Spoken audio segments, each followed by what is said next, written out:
E aí, tudo bem com vocês? Vamos dar início à nossa terceira aula Descomplicando a Bíblia. Para mim é uma honra ter você aqui de volta. Fico muito feliz que você está acompanhando as aulas. Isso é um sinal que você quer aprender mais da Bíblia e aprender mais de Deus. Essa terceira aula eu quero abrir um parênteses, né? Aqui quero falar sobre a pessoa de Jesus. Hoje eu quero falar sobre a pessoa de Jesus. Por que eu decidi falar sobre a pessoa de Jesus? Porque Jesus ele é o centro da Bíblia. Se você tirar Jesus da Bíblia, perde o sentido. A Bíblia perde o sentido. Então, eu gostaria de falar sobre Jesus, porque quando eu aprendi sobre Jesus a primeira vez, eu aprendi que Jesus era simplesmente um homem, que nasceu da Virgem ali, pelo poder de Deus, e que Deus o escolheu para cumprir uma missão. E diante de tudo que a gente vê, o judeu que não é messiânico, ele vê Jesus de uma forma, o testemunho de Jeová vê Jesus de outra, a Umbanda vê Jesus de outra forma, os muçulmanos veem Jesus de outra forma, mas a gente que está querendo aprender sobre Jesus à luz da Bíblia, a gente tem que entender o que a Bíblia nos mostra sobre Jesus, como que ela nos deixa entender quem é Jesus. Então, na aula de hoje, eu vou fazer 3 perguntas aqui, Eu fiz 3 perguntas, as quais eu mesmo vou responder. A primeira, quem é Jesus? A segunda, desde quando ele existe? E a terceira, qual é o seu propósito?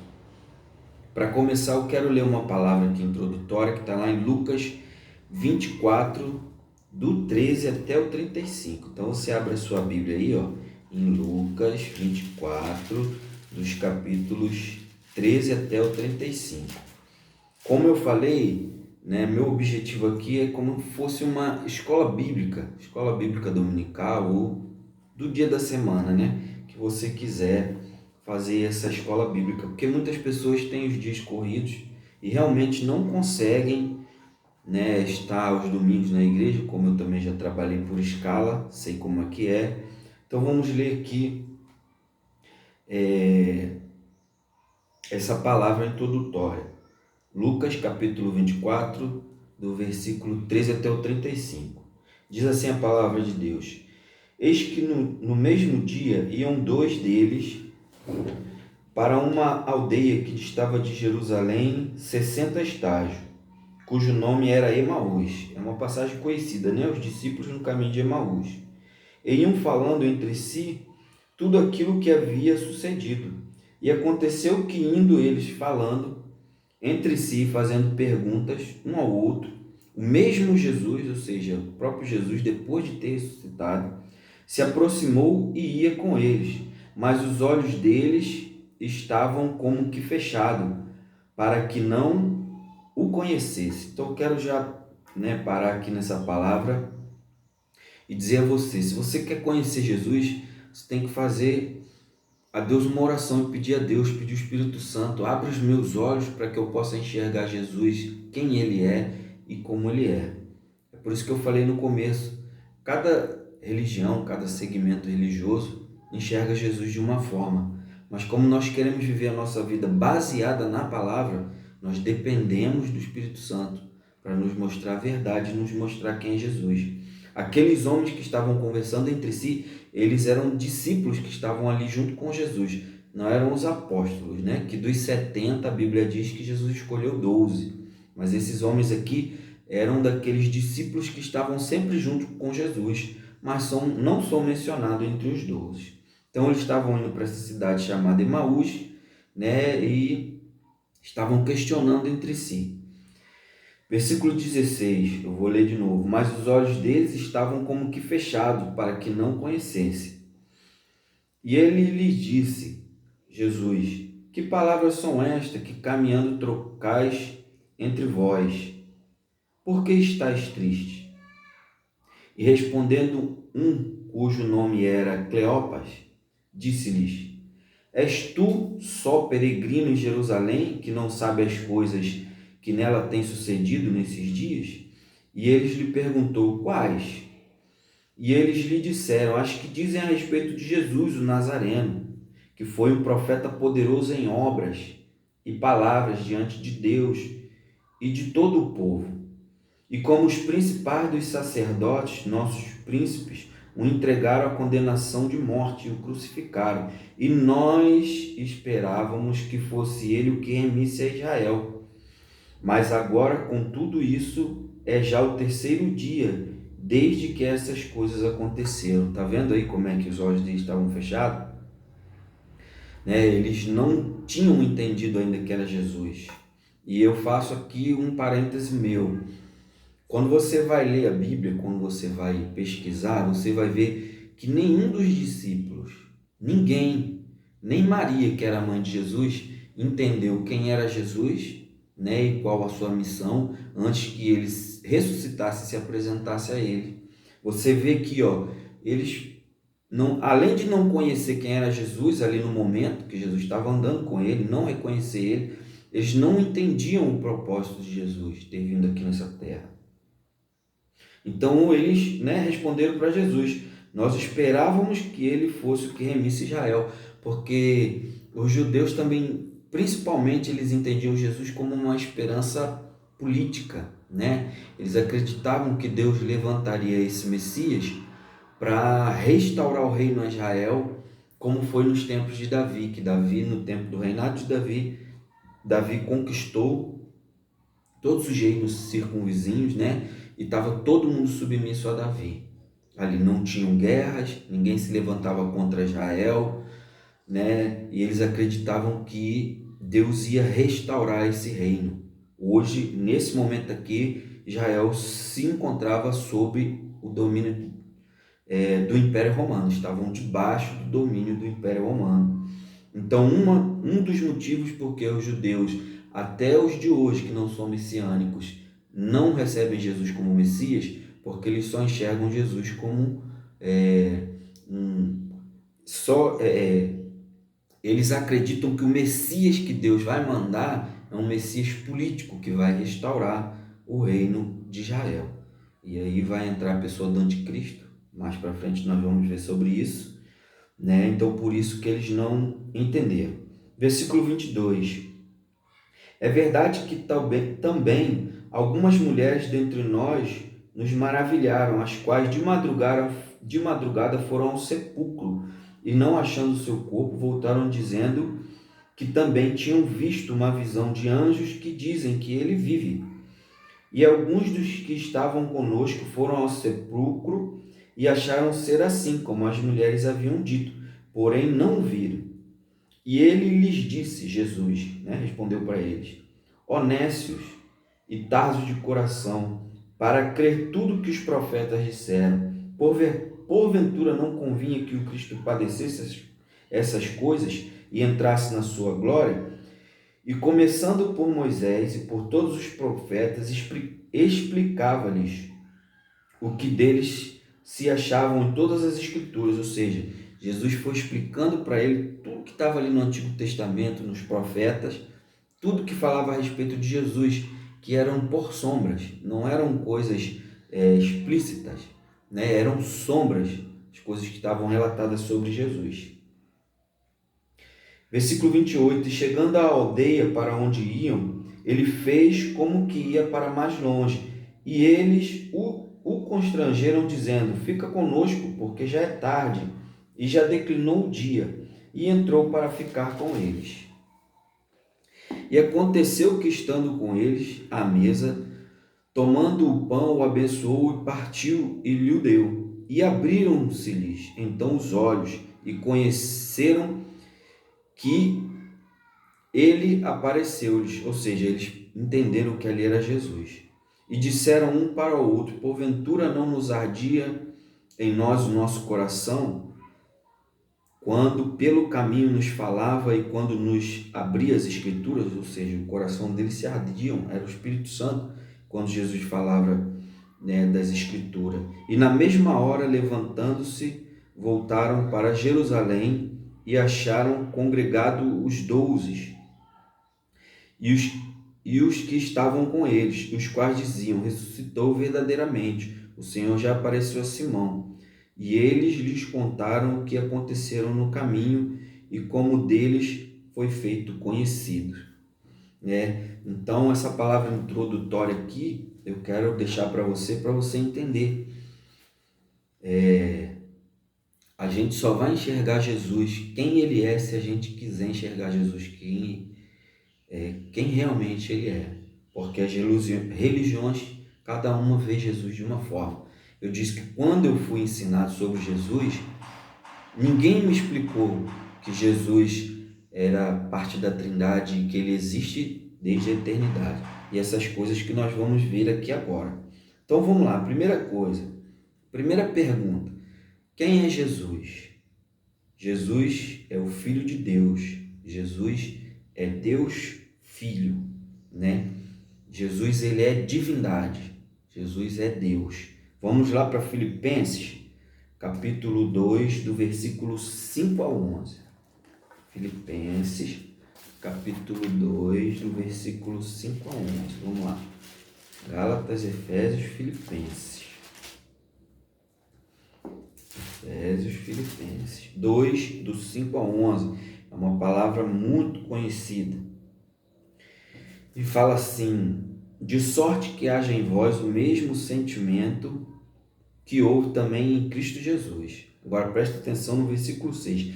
Que sendo em forma de Deus, ou seja, ele estava na forma de Deus, não teve por usurpação ser igual a Deus, mas aniquilou-se a si mesmo, tomando a forma de servo, fazendo-se semelhante aos homens, e achado na forma de homem, humilhou-se a si mesmo, sendo obediente até a morte e morte de cruz. Pelo que também Deus o exaltou, soberanamente lhe deu um nome que é sobre todo nome, para que ao nome de Jesus se dobre todos os joelhos que estão no céu, na terra e debaixo da terra, e toda língua confesse que Jesus Cristo é o Senhor, para a glória de Deus Pai. Então aqui, Paulo, quando ele escreve aos Filipenses, ele coloca bem claro que, sendo em forma de Deus, Jesus estava na forma de Deus no céu, e não teve por usurpação, pelo contrário, ele se esvaziou e tomou a forma humana. João capítulo 1, do versículo 1 ao 3, João capítulo 1, do versículo 1 ao 3, também é uma passagem muito conhecida, Fala de Jesus no princípio. Vamos lá, João 1, do 1 ao 3. No princípio era o Verbo, e o Verbo estava com Deus, e o Verbo era Deus. Ele estava no princípio com Deus. Todas as coisas foram feitas por ele, e sem ele, nada do que foi feito se fez. Então, a gente tem que entender que Jesus no princípio era o Verbo, e o Verbo estava com Deus, o Verbo era Deus. Todas as coisas foram feitas por ele, sem ele nada do que foi feito se fez. Então aqui está mostrando a parte da divindade de Jesus. Gênesis capítulo 1, versículo 26. Lá no comecinho. Gênesis capítulo 1, versículo 26. E disse Deus: façamos o homem à nossa imagem, conforme a nossa semelhança, e domine sobre os peixes do mar, sobre as aves do céu, sobre o gado e sobre toda a terra, e sobre todo o réptil que se move sobre a terra. Então Deus disse: façamos o homem, O que a gente entende aqui? Deus não estava sozinho, estava o Pai, o Filho e o Espírito Santo. Então mostra aqui que Jesus estava no princípio com Deus. Gênesis capítulo 7, dos versículos 1 ao 5.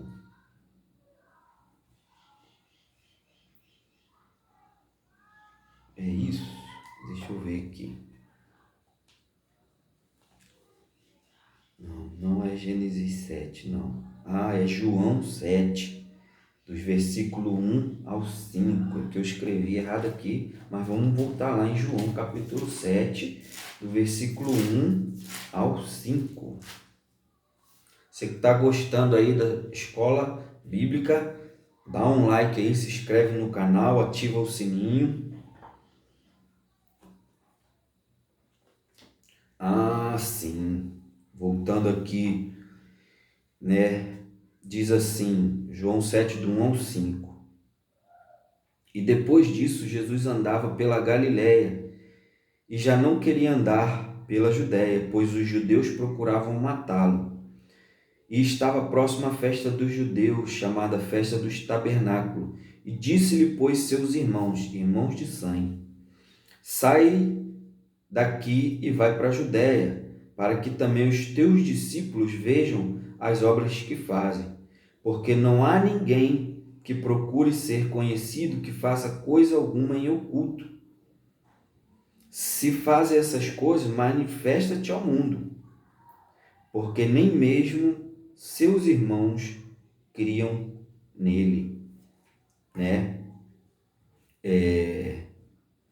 Então você vê aqui, ó, nem os irmãos de Jesus, irmão de carne, irmão de sangue, entendiam ali quem era Jesus, né? Só entenderam quem era Jesus depois que ele ressuscitou e se revelou, né, para aquelas pessoas. Agora eu quero falar sobre a Trindade, né? Eu falei que Pai, Filho, Espírito Santo, três pessoas distintas que são uma pessoa só ao mesmo tempo. Isso é uma coisa difícil de entender, mas pela misericórdia de Deus, Deus me inspirou, né? Porque existem coisas aqui na Terra que a gente pode explicar como que é isso. Eu sou funcionário público, trabalho para a prefeitura. Então, quando você vai ver uma prefeitura ali, isso pode ser uma empresa, né? Mas eu vou usar uma prefeitura porque é algo fácil da gente entender. Vamos lá. O que é uma prefeitura, na verdade? É um CNPJ, né? É uma razão ali social, é um número. Eu sou daqui da prefeitura de Abaeté. Quem é a prefeitura de Abaeté? É aquela razão social. É como se Deus fosse esse CNPJ. Deus é essa razão social. Jesus é como se fosse o prefeito, não é? O prefeito é aquela pessoa que é eleita ali para representar o cidadão, para administrar a prefeitura. É ele quem faz os decretos, é ele que administra a prefeitura, é ele quem, né, administra aquilo ali tudo. É ele que tem o poder da caneta. É como Jesus é o verbo de Deus, sem ele nada do que foi feito se fez. O prefeito tem que assinar tudo. Para acontecer qualquer coisa na prefeitura, o prefeito ele tem que assinar. E eu sou um funcionário público, né? É como se fosse o Espírito Santo. Quem tem o poder é o Espírito Santo. Não é isso? Até onde a gente entende ali, o Espírito Santo de Deus é que tem todo o poder. Você acha que quem foi que ressuscitou Jesus? Foi o Espírito Santo. Você acha, né, que quem dava todo aquele poder a Sansão, quem dava toda sabedoria a Salomão, era o Espírito Santo. Então você vê três pessoas distintas, ó, o CNPJ, o prefeito e o funcionário público. Todos três respondem pela prefeitura e são pessoas distintas, são pessoas diferentes. A única coisa de diferente é porque um CNPJ é só um número e Deus não. Deus ele é uma pessoa. Então, para que você entenda quem é a Trindade, você pode fazer, né, uma ilustração. Poxa, é verdade. A prefeitura é um CNPJ, o prefeito é uma pessoa e um funcionário público é outra pessoa. Né? Quem é que varre a rua? É o CNPJ? É o prefeito? Não. É o varredor, é o gari, não é isso? Quem é que consulta? É o médico. Né? Quem é que dirige? É o motorista. Então, para que você entenda a Trindade, foi a forma mais fácil que eu achei de se entender essa aqui. São três pessoas distintas, mas que são a mesma pessoa, representam a mesma pessoa. Segundo ponto, segunda pergunta: desde quando Jesus existe? Jesus existe desde a eternidade. Deus não foi criado, Deus existe, né? E como a gente leu aqui em Gênesis, como a gente leu em Filipenses, né, de sorte que haja em vós o mesmo sentimento que houve em Cristo, que sendo em forma de Deus, ou seja, Jesus está lá desde o princípio com Deus. Então Jesus existe desde a eternidade. Isso eu não entendia quando eu fazia parte de uma religião e fiz um estudo lá também. O que passaram para mim foi que Jesus nasceu da Virgem Maria, pelo poder de Deus, e que ele cumpriu aquela missão ali. Ele foi um homem obediente, foi um homem puro, mas isso é uma meia-verdade. A verdade completa é: Jesus existia desde o princípio, Deus propôs para ele assumir a forma humana para morrer pelos nossos pecados, e isso a gente vai estudar lá na frente, quando você vê lá nos sacrifícios da lei, sempre tinha que ser um cordeiro sem mancha, um novilho sem mancha, que simboliza sem pecado, puro, e Jesus era o único que poderia cumprir esse sacrifício por nós, porque ele veio de Deus, não pecou. Em Hebreus fala sobre isso, que ele foi tentado em todas as áreas, mas ele não pecou, ele desprezou a afronta. Então Jesus, ele existe desde a eternidade. Como está escrito lá, façamos o homem a nossa imagem e semelhança. Os mesmos versículos que eu usei aqui de Filipenses, capítulo 2, do versículo 5 ao 11, João, capítulo 1, do versículo 1 ao 3, e Gênesis 1, 26, todos esses versículos servem para mostrar que Jesus existe desde a eternidade. Agora, terceira pergunta: qual a missão de Jesus? A missão de Jesus eu já falei, ele assumiu a forma humana para morrer pelos nossos pecados. Vamos ver aqui o primeiro símbolo de Jesus, Gênesis capítulo 3, versículo 21.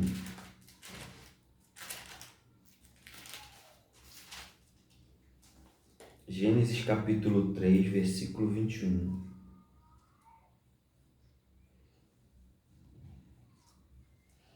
Depois que Adão e Eva pecam, depois ali que eles confessam para Deus ter comido do fruto que não era para ter comido e que Deus os expulsa, você vai ver aqui no capítulo 3 de Gênesis, e diz assim: e fez o Senhor Deus a Adão e a sua mulher túnica de peles e o vestiu. Túnica de peles, ou seja, a pele provavelmente de um cordeiro, de uma ovelha, de algum animal cuja pele servisse para fazer roupa, vestimenta. E aqui a gente vê a simbologia de Jesus, porque qual foi o pecado que Adão confessa? Senhor, eu estava nu e eu temi, eu tive medo. Eu, parafraseando, eu penso assim: Deus falou, então se o problema é que você está nu, eu vou fazer agora uma roupa para que você não fique mais com medo, não tenha medo de mim. Só que eles foram expulsos, ali do paraíso.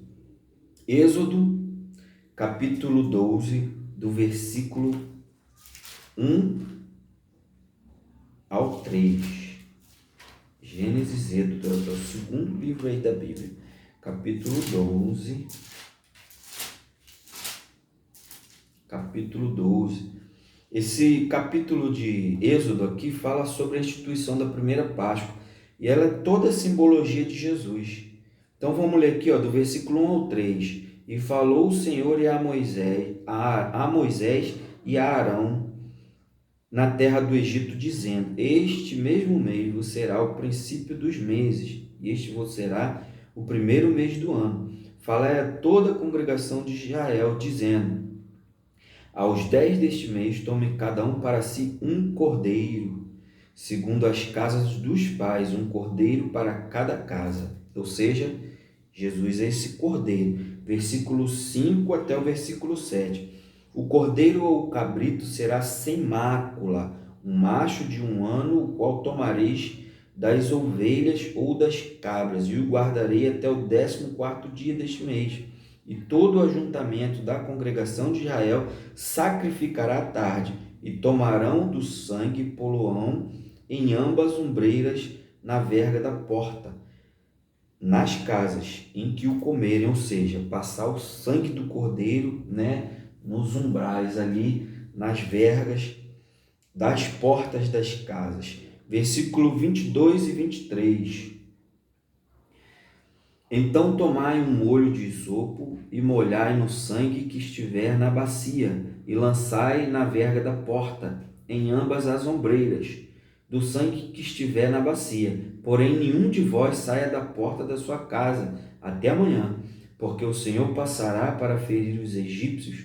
Porém, quando vir o sangue na verga da porta, em ambas as ombreiras, o Senhor passará aquela porta e não deixará o destruidor entrar em vossas casas para o ferir. Ou seja, ali na instituição da primeira Páscoa, né, a gente conhece a praga da morte dos primogênitos. A casa que tinha o sangue, né, nos umbrais da porta, Deus não deixou que o destruidor matasse. E como funciona isso para nós hoje? Jesus, na última ceia com os discípulos, ele explicou. Pegou o pão, dividiu, comeu, falou: este é o meu corpo que é entregue por vós, né? Na última ceia ali, a ceia judaica tinha muitos elementos, porém Jesus destacou dois, foi o pão e o vinho. Então hoje a gente não passa sangue, não tem como passar sangue, o sangue de Jesus verteu ali, secou. Como é que a gente, né, faz essa menção hoje? É comendo pão e bebendo vinho na ceia, na igreja. Por isso que é importante a gente estar congregando, por isso que é importante a gente ceiar. Isso não é um ritual, isso é um mandamento que Jesus deixou para nós, né? E o que simboliza aqui nesse capítulo de Gênesis?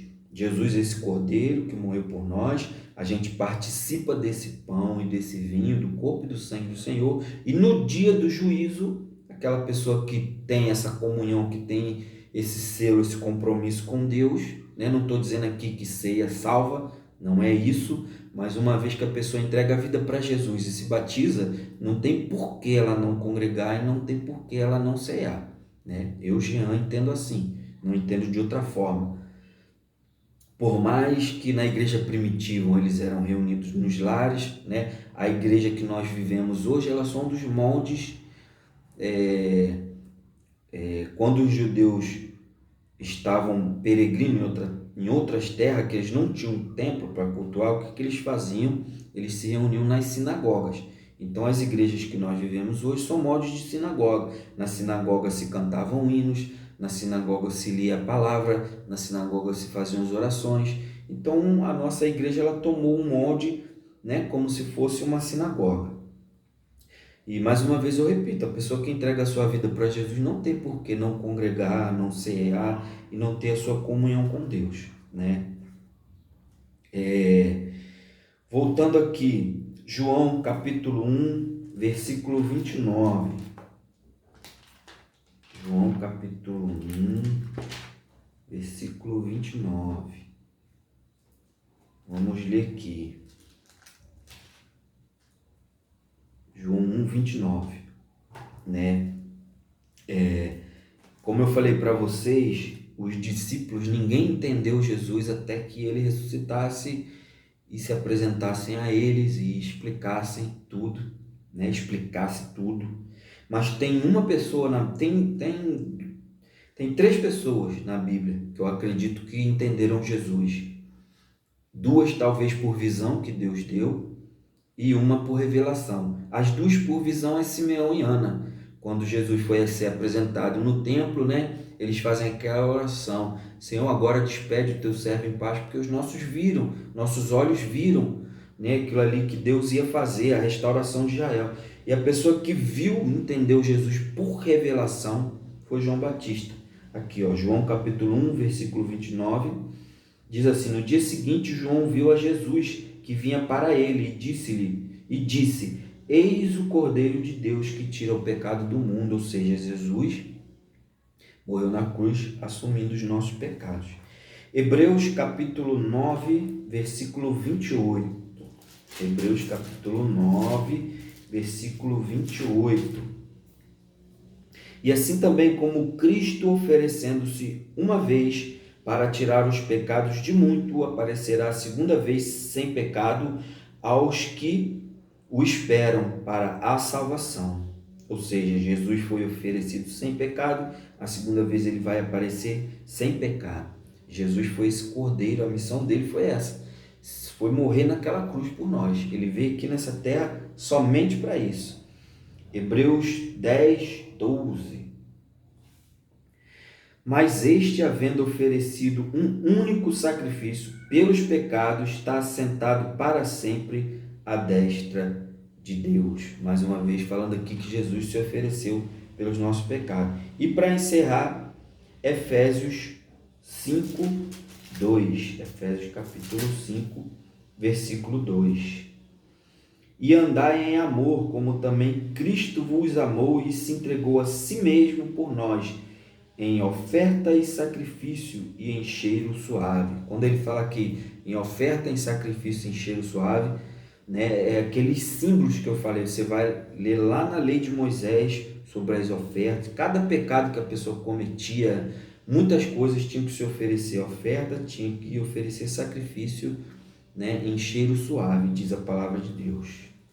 Né? Então, fechando aqui, a gente consegue entender que Jesus é Deus, Jesus faz parte da Trindade, Jesus é o Filho de Deus, é aquele que aceitou o desafio, né? Aceitou a proposta de Deus. Você vê que quando ele está no Getsemane, ele ora e ele fala: Senhor, se possível, passa de mim esse cálice, mas não seja feita a minha vontade, mas a tua. Né? Então Jesus é o Filho de Deus, Jesus existe desde a eternidade e a sua missão foi assumir a forma humana, né, para pagar os nossos pecados ali naquela cruz. Eu, na minha infinita ignorância, um dia eu disse para Deus, eu falei: não, Senhor, para ir para o céu, se fosse preciso até eu morreria numa cruz para pagar os meus pecados. Só que a Bíblia diz que tinha que ser um cordeiro sem mancha. Eu não sou um cordeiro sem mancha, pelo contrário, eu tenho pecados e vou pecar até talvez o último dia da minha vida, né?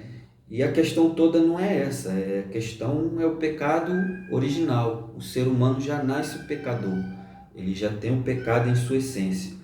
Né? Eu já li lá Romanos capítulo 5, fala que pela desobediência de um entrou a morte e o pecado. Né? Então Jesus era o único que poderia pagar por nós, porque ele veio sem pecado e morreu sem pecado para assumir os nossos e pagar por nós. Né? Espero que você tenha gostado dessa aula.